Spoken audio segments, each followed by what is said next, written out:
اور اب آدم علیہ السلام کے بعد شیت تھے جنہوں نے حکومت سنبھالی آدم کے اولادوں کی۔ اور یہاں ایسا ہے کہ شیت ایک تحفہ تھے میرے رب کی طرف سے۔ شیت کا اصل مطلب ہی تحفہ ہے۔ شیت تحفہ تھے آدم علیہ السلام کے لیے۔ یہاں کے حابل کے گزرنے کے بعد جب آدم علیہ السلام نے حابل کو کھویا تو بہت زیادہ اداس رہنے لگے، بہت غمگین رہنے لگے، تو میرے رب نے حابل کے بدلے شیت سے آدم کو نوازا۔ اور شیت علیہ السلام صرف اچھے انسان ہی نہیں تھے بلکہ وہ میرے اللہ کے نبی بھی تھے ساتھ میں۔ آدم علیہ السلام نے شیت کو اپنی ہر بات سکھائی، وہ سب سکھایا، وہ سب پڑھایا، وہ سارا کچھ علم دیا جو میرے رب نے آدم علیہ السلام کو دیا تھا۔ میرے نبی حضرت محمد صلی اللہ علیہ وسلم نے شیت کے بارے میں کہا کہ میرے اللہ نے اس وقت 104 کتابیں 104 کتابیں نازل کی تھی اس وقت پہ، جن میں سے پوری 50 کتابیں شیت پر نازل تھیں۔ پوری کی پوری 50 کتابیں شیت پر نازل ہوئی تھیں۔ آدم علیہ السلام وہ اپنے بچوں کے ساتھ پہاڑوں میں رہتے تھے۔ قابل جس نے آدم علیہ السلام کے دوسرے بیٹے کو مارا تھا، جو آدم علیہ السلام کے بیٹے تھے پر اپنے ہی بھائی کو مار کے رہنے لگے تھے الگ، اپنی بہن کو لے کر اپنی آبادی بڑھائی لیکن سیدھی زمین پہ۔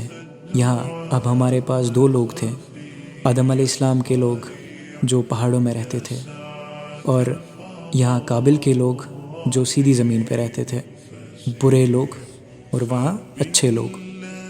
اب زندگی بڑھنے لگی، لوگ بڑھنے لگے۔ آدم علیہ السلام نے منع کیا تھا اپنے لوگوں کو قابل کے لوگوں سے ملنے کو، کہا تھا کہ نہیں، کوئی ملنے کی ضرورت نہیں ہے، پابندی لگا دی تھی اپنی حکومت میں، کہا تھا کہ کوئی بھی سیدھی زمین کے لوگوں سے نہیں ملے گا، اور ایسا ہی چلتا رہا جب تک کہ آدم علیہ السلام زندہ تھے۔ آدم علیہ السلام کے گزرنے کے بعد جب شیت علیہ السلام کی حکومت آئی، اور اب لوگ اب بھی سن ہی رہے تھے، مان ہی رہے تھے کہ نہیں جا رہے تھے، وہ نہیں مل رہے تھے ان لوگوں سے، قابل کے لوگوں سے، پر رہنا تو تھا نہیں ایسا۔ کچھ وقت بعد ایک مشکل آ گئی۔ اگر ہم بات کریں کہ شیطان نے، ابلیس نے منع کیا تھا آدم علیہ السلام کے سامنے جھکنا، تو اس نے وعدہ کیا تھا میرے اللہ سے کہ کہا تھا میں وعدہ کرتا ہوں میں تیری اس آدم کی ذات کو گمراہ کروں گا، اور میرے رب نے کہا تھا کہ جا کوشش کر لے، ان کو بیوقوف بنا، جیسی تیری مرضی، جو کرنا ہے کر لے، جا اور اپنی آواز سے ان کو بیوقوف بنا۔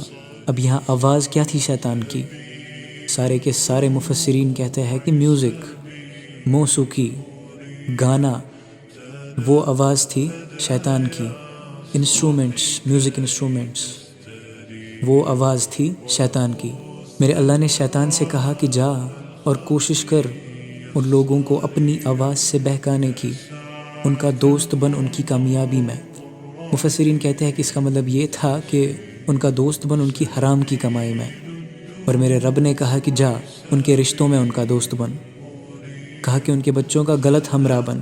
مفسرین اس کا مطلب کہتے ہیں کہ ان کی بچوں کو غلط چیزوں کی دعوت دے، زنا کی دعوت دے، اور میرا رب کہتا ہے کہ جو بھی ان چیزوں میں تیرا ساتھ دے گا وہ تیرا دوست ہوگا، تیرے ساتھ چلے گا، تیرے ساتھ جائے گا، تیرے ساتھ اس کو بھیج دیں گے۔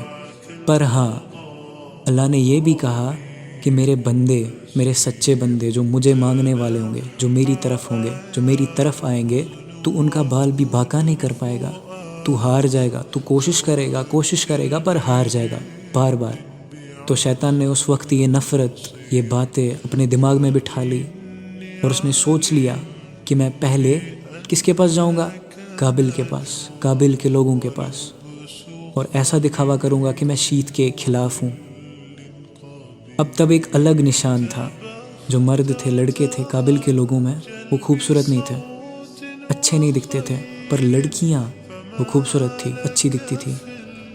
اور یہاں شیت علیہ السلام کی طرف سے جو مرد تھے، جو لڑکے تھے، وہ کافی خوبصورت تھے، پر لڑکیاں خوبصورت نہیں تھی، سارا الگ تھا، الگ سسٹم تھا۔ اب یہاں سنو کہ شیطان نے خود کو ایک جوان لڑکے میں بدلا اور ایک لوہار کے پاس کام کرنے گیا۔ کام کرنے کے بہانے وہاں پہ کیا کیا؟ وہاں اس نے ایک بانسری بنائی، فلوٹ جسے کہتے ہیں۔ اس نے اس میں سے آوازیں نکالنی شروع کی، اس نے اس میں سے ساؤنڈس نکالنے شروع کیے، اور لوگوں نے یہ نہیں سنا تھا کبھی، تو وہ سنتے گئے، تو وہ آئے سننے کے لیے، لوگ جمع ہونے لگے، شیطان آوازیں بجاتا گیا، نکالتا گیا، اور زیادہ اچھی، اور زیادہ اچھی، اور زیادہ سننے والی، اور وہ ان قابل کے لوگوں کو اچھا لگنے لگا، سب اچھا لگنے لگا، وہ سنتے گئے، اور سنتے سنتے وہ اللہ کا پیغام بولنے لگے۔ اور یہاں شیت علیہ السلام کے لوگ، شیت علیہ السلام ان کو بتا رہے تھے، علم دے رہے تھے کہ کیا صحیح ہے کیا غلط ہے، کیا صحیح ہے کیا غلط ہے. اور دوسری طرف وہاں شیطان ابلیس قابل کے لوگوں کو دکھا رہا تھا، بتا رہا تھا کہ شیطانیت کیسے کرتے ہیں. وہ وہاں میوزک بجاتا گیا، لوگ اس پہ ناچتے گئے، گاتے گئے، لوگ اس پہ پارٹیاں کرنے لگے، گمراہ ہونے لگے. اب کیا ہوا کہ قابل کے لوگ تو گمراہ ہو چکے تھے. اب شیطان حضرت شیت علیہ السلام کے کچھ جوان لڑکوں کے پاس گیا اور ان کے دلوں میں، دماغوں میں سوال پیدا کرنے لگا. وہ سوال پیدا کرنے لگا کہ لوگ میرے رب کے پیغام پر سوال اٹھانے لگے اور سوال کرنے لگے کہ ہم کیوں نہیں مل سکتے ہمارے رشتہ داروں سے جو نیچے ہے، سیدھی زمین پہ رہتے ہیں، ہم کیوں نہیں مل سکتے؟ ایسا کیا غلط ہے ان میں؟ وہ سوال کرتے گئے. ان کے پاس جواب ملا بھی کہ قابل نے گناہ کیا تھا، اپنے بھائی کو مار کے، اپنی بہن کو لے کے چلا گیا تھا اور اپنی آبادی بڑھائی تھی. پر وہ لوگ اب اس جواب سے خوش نہیں تھے، انہیں یہ صحیح نہیں لگا، یہ جواب ہی صحیح نہیں لگا. تو ان میں سے کچھ چھپ کے، انہوں نے سوچ لیا کہ ہم چھپ کے وہاں جائیں گے، ہم نے سنا ہے کہ وہاں بہت کچھ چل رہا ہے، بہت کچھ اچھی چیزیں چل رہی ہے. تو اب وہ چلے گئے، کچھ لوگ دیکھنے گئے ان لوگوں کو. ان کا مقصد کوئی گناہ کرنا تو تھا نہیں، پر جب انہوں نے دیکھا وہاں پہ لوگ خوش ہیں، پارٹیاں منا رہے ہیں، اور سب سے زیادہ انہیں کیا دکھا کہ وہاں کی لڑکیاں جو خوبصورت تھی.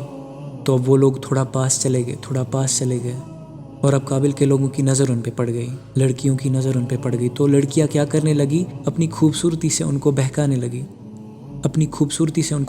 لگی، اٹریکٹ کرنے لگی ان کو اپنی طرف. اور اب وہ لڑکے، وہ جوان ان کی طرف جانے لگے، ان کے پاس جانے لگے، ان کا میوزک سننے لگے. اب ان کے پاس بہت تھا، ان کے پاس میوزک تھا، لڑکیاں تھی اور بھی بہت کچھ. اب وہ بھی پارٹیاں کرنے لگے. اب وہ جب واپس جاتے پہاڑوں پہ تو وہاں پہ کچھ لوگوں کو کہنے لگے کہ یار پتہ ہے تم کیا کھو رہے ہو، تم تک کیا نہیں پہنچ رہا، ارے وہاں الگ چیزیں ہیں، الگ مزے ہیں. ان کے پاس ایک الگ ہی چیز ہے جن سے آواز نکلتی ہے اور وہ سن کے بہت ہی مزہ آتا ہے. اور ہر بار اب شیت کے کچھ لوگ وہاں چھپ چھپ کے جاتے اور پارٹیاں کر کے، غلط چیزیں کر کے، شیطانیت کر کے واپس آ جاتے. اور اب یہاں میوزک پیدا ہو گیا اور ساتھ میں کیا پیدا ہو گیا؟ زنا. وہ اب ایک دوسرے کو مارتے گئے، ایک دوسرے کا قتل کرنے لگے. یہاں سارے گناہ ہونے لگے، سوائے ابھی یہاں شرک پیدا نہیں ہوا تھا. لوگ ابھی باقی سارے گناہ تو کر رہے تھے لیکن ابھی شرک دور تھا.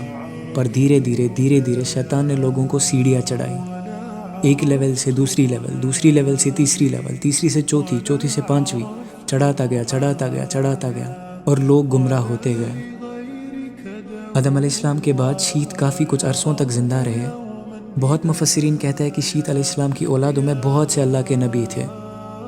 کافی نبی شیت کے رہتے ہی گزر گئے تھے، اور کافی کہتے ہیں کہ سارے کے سارے نبی جو آئے تھے شیت کے ہوتے ہوئے، وہ شیت کے ہی رہتے ہوئے گزر گئے تھے. اب جب شیت علیہ السلام گزرنے کو تیار تھے تو اب انہوں نے اپنے سمجھدار بچوں میں سے ایک کو اپنی حکومت دے دی، جس کا نام انوش تھا، جس نے شیت کے بعد حکومت لے لی. اور اس کے بعد انوش کے بیٹے کنان نے، اور اب اس کے بعد اس کے بیٹے یراد نے. اب اس کے بعد اس انسان کو حکومت ملی جس کے بارے میں قرآن میں بھی آیا، ادریس علیہ السلام.